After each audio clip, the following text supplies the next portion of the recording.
And we're back on AM 950 Ellie 2.0 radio. Now is the time for the big interview, and I am thrilled to have on the line with me Ranae Lenor Hanson, who is, in many ways, a person for all seasons in a variety of ways, and I'll explain that as we go along. She is the author of a book out just a couple of months ago on May 11th, a book titled Watershed, Attending to Body and Earth in Distress. It's a book about personal journey as it relates to Lenore having a health condition around diabetes, but it's also about what's going on in our world relative to climate. And Lenore is here from northern Minnesota. Lenore, welcome to Ellie 2.0 radio. How are you? Fine, Ellie. And generally I go by Ranae, but I love being called Lenore. Well, you know what? That's more my chosen name, actually. All right. Well, in all likelihood, I will tumble between the two of those, okay? That's great. Perfect. And that is yes. That is the utter horror of Ellie 2.0 radio, because I am like a relatively worthless radio host. Okay, but listen.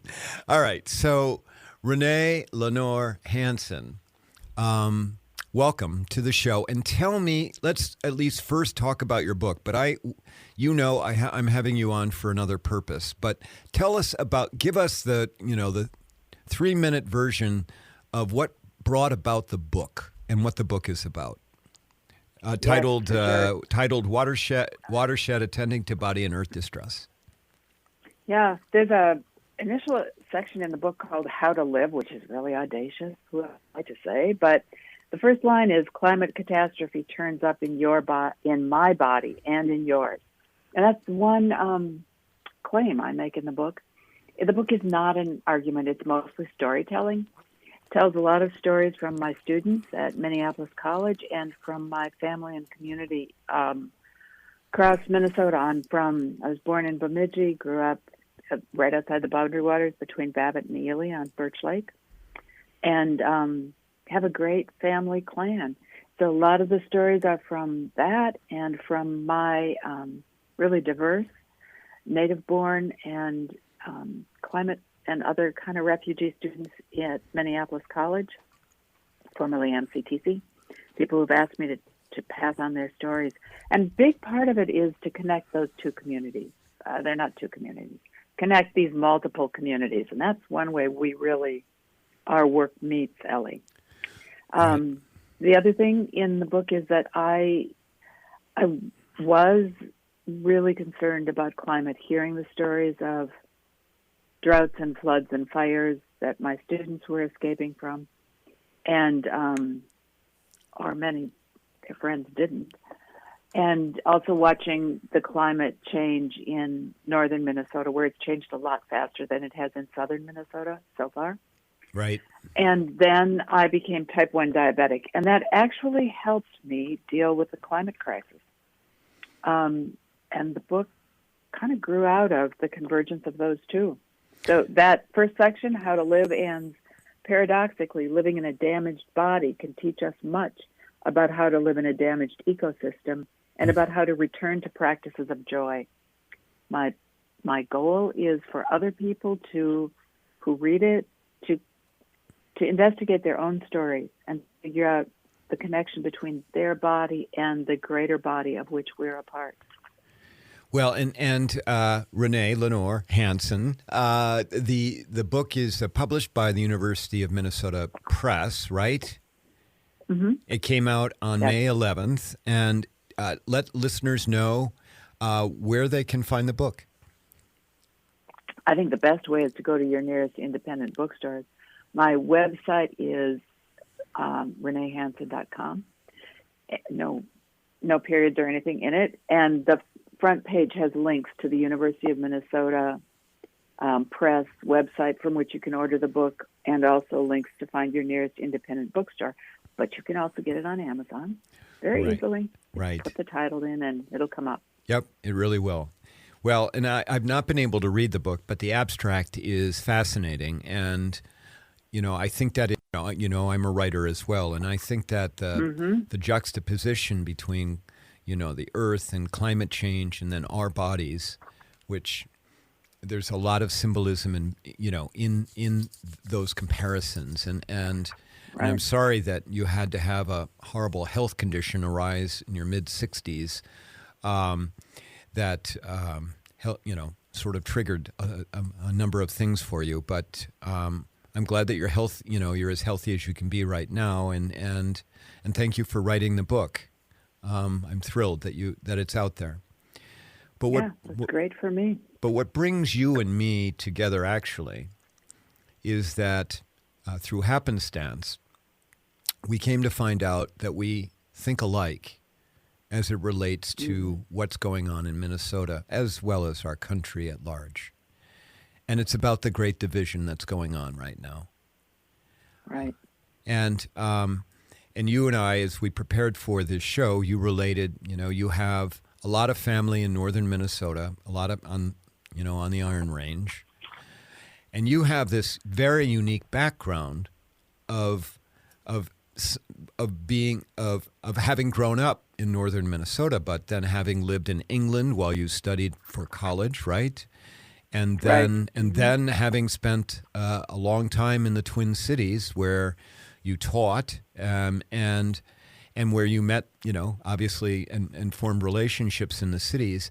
And you have this perspective about how people outside of the Twin Cities, outside of the urban areas, view the world in certain ways, and how people in the cities view the world in certain ways, and the division that has occurred between the two. Am I at least heading generally down the right? Yeah, that's right. Right path? Yeah. So go ahead.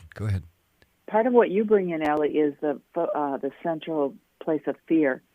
So both, and there's not just two groups, but if we divide it generally that way, they're afraid of each other. They're afraid of each other dominating the arguments, winning the positions. They're afraid of offending one another. So in Minnesota, we often don't talk about the things we disagree about because we're afraid of losing the respect or care or community with others. So we get to be quiet about the differences. And I think that fear that goes on both sides is really significant. I talked to you, Ellie, yesterday about the way my northeastern Minnesota mining communities dislike environmentalists because they feel like they water down the argument and think that we up here in the woods don't care about water, and they make false statements. And the environmentalists in the city, when I'm in the city, I'm mostly with my friends, the environmentalists, think that the people up here just don't care about the outside world, don't care about the environment, are ignorant, and yet we're afraid to really talk across those. So that's a place where you and I are both, we're really trying to do that. A lot I'm trying in the book to bridge between the groups, just start the conversation. I'm going to read another tiny bit here. Well, hold on just a second, okay, go ahead. Because we've got to take a break, all right? But when we come back, okay, please read from the book, and then we'll talk more about this great division and how you and I think alike about what we need to do to fix it. All right? Okay, Right. So listeners, we've been speaking with Ranae Lenor Hanson, the author of Watershed, Attending to Body and Earth in Distress, put out by the University of Minnesota Press. Go get that book. It looks fascinating. When we come back from our break, we'll continue our discussion with Ranae. You're listening to me, Ellie Krug, on AM 950, Ellie 2.0 Radio. We'll be back in a sec. Thanks.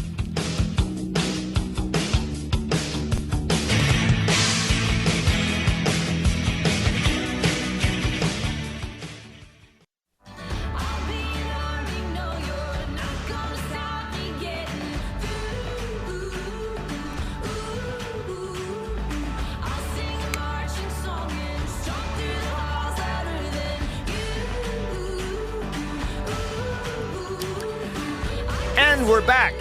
Ellie 2.0 Radio on AM 950. Yours truly, Ellie Krug here. We're in the midst of the big interview with Ranae Lenor Hanson, author of Watershed, Attending to Body and Earth in Distress, book that just came out a couple of months ago, available at your local bookstore. They may have to order it or through Amazon or through RanaeHanson.com, her website. Ranae, before we took our break, you were going to read something from the book, and then we were going to continue to talk about the great divide that is going on in Minnesota, which is also representative of our country as a whole. Go ahead. Yes, I want to tell you that I would have died without insulin. I would each day. I need it every day. It hasn't been around long. This is a tiny bit. I said perhaps the miners and the environmentalists will never like each other. Those who discovered how to make and dose insulin did not like each other either.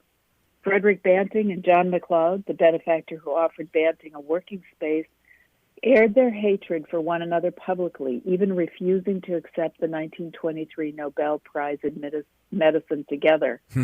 Just the same, their partnership extended millions of lives, including mine. Even if we dislike each other and disagree, we in Minnesota must work together we are the upstream caretakers. Waters arrive here, mostly pure from the sky. 4 continental river systems receive that water from us. Whether the water we send on is healthy depends on us. So, yeah, that's the little bit from the book. It's a tiny little story in there, but we don't have to like each other to begin to talk to each other. And we don't have to agree. We like to think that at basis we would agree on everything, but I'm not so sure we would. But we still might have to work together if we want a decent life for anything, ourselves, our children, our trees, our gardens, our farms. Yeah. You know, and there is so much to unpack here, and we have so much, very limited time. But I'm thinking of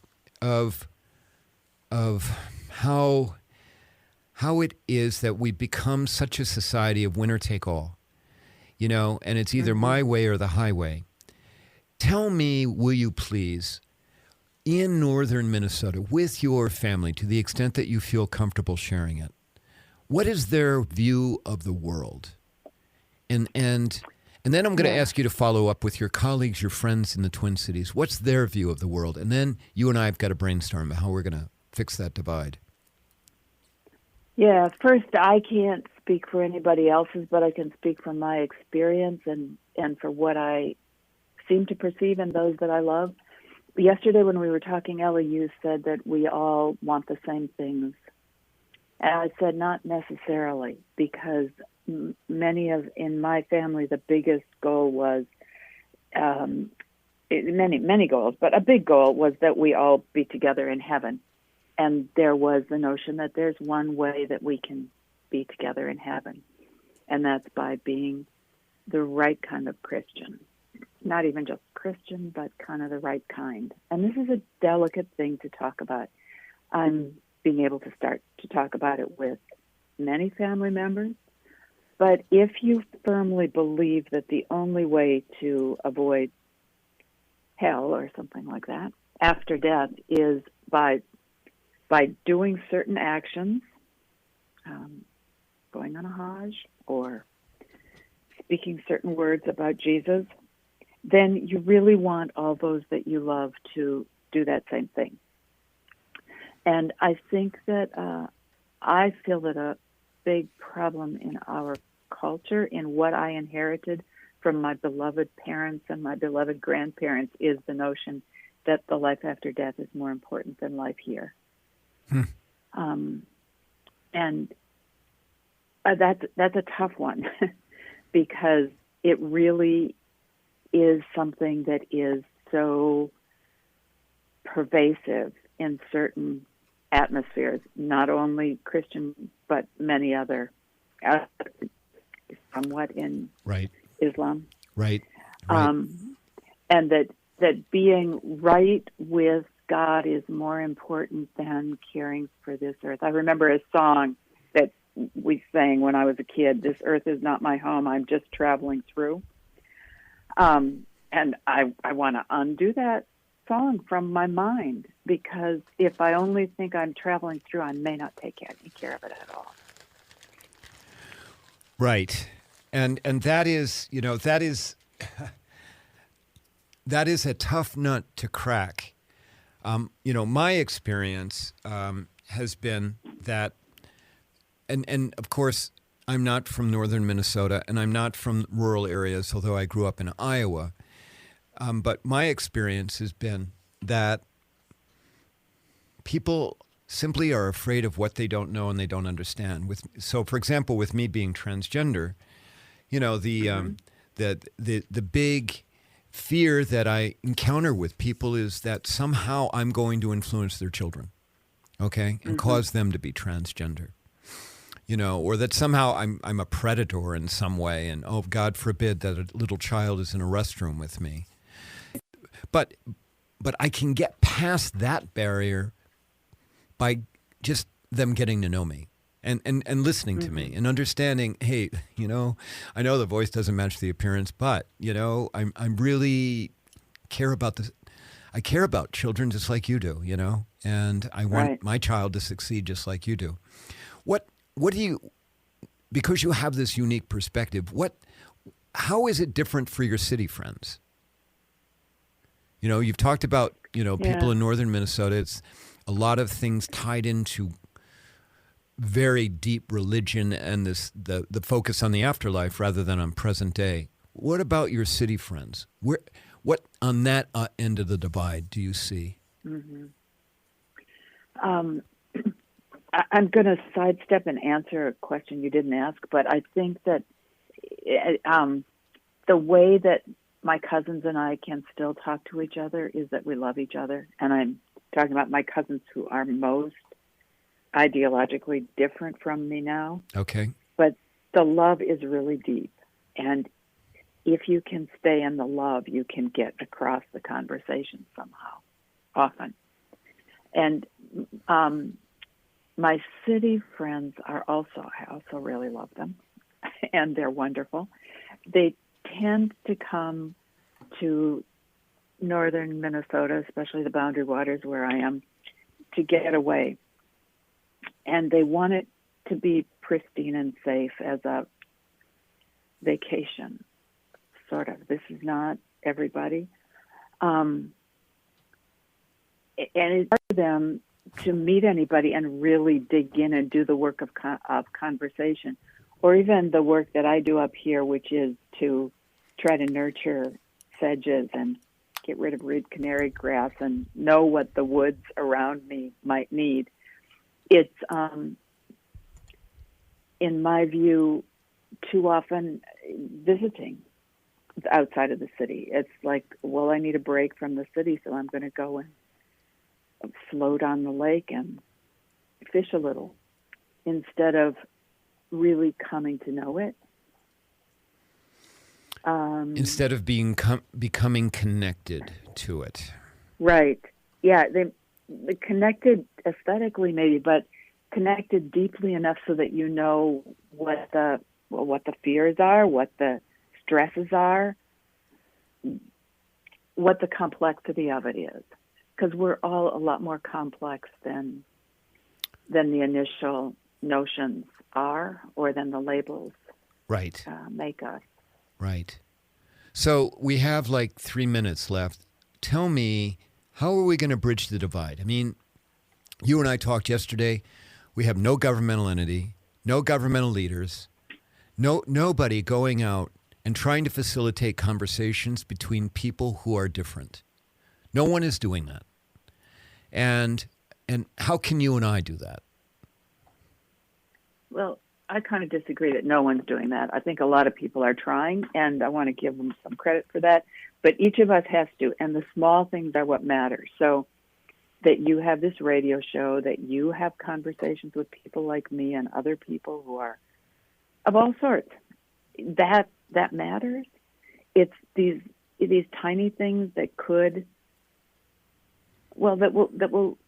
give us possibly a way of turning around our mindset from the individual life as the only important thing, individual human life is the only important thing, to recognizing our oneness.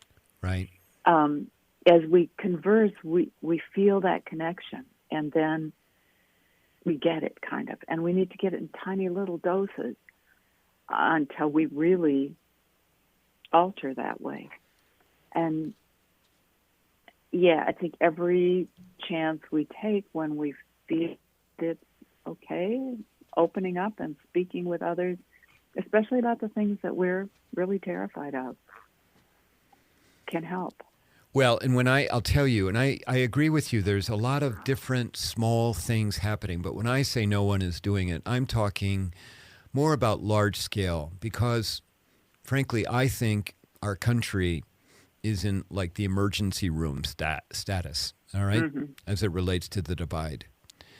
And I think that it calls for a massive, massive systematic program of convenings and facilitation of conversations.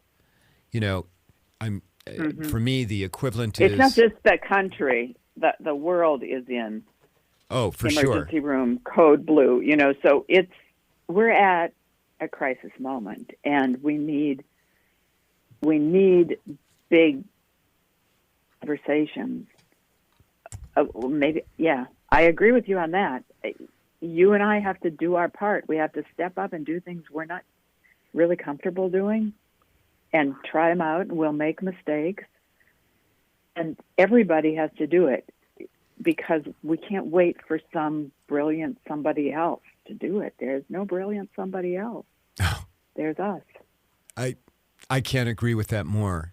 And, you know, Ranae Lenor Hanson, unfortunately, we're out of time. And I knew that would happen when I started talking to you yesterday, because I think there is so much more that you and I could unpack here.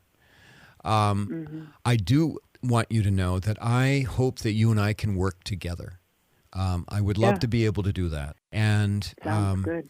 And I just want to tell you, thank you for writing your book, and thank you for showing up. Okay? And Ellie, thank you for being your authentic self and following the turns and twists of your path. Oh, thanks. Thank you. Yeah.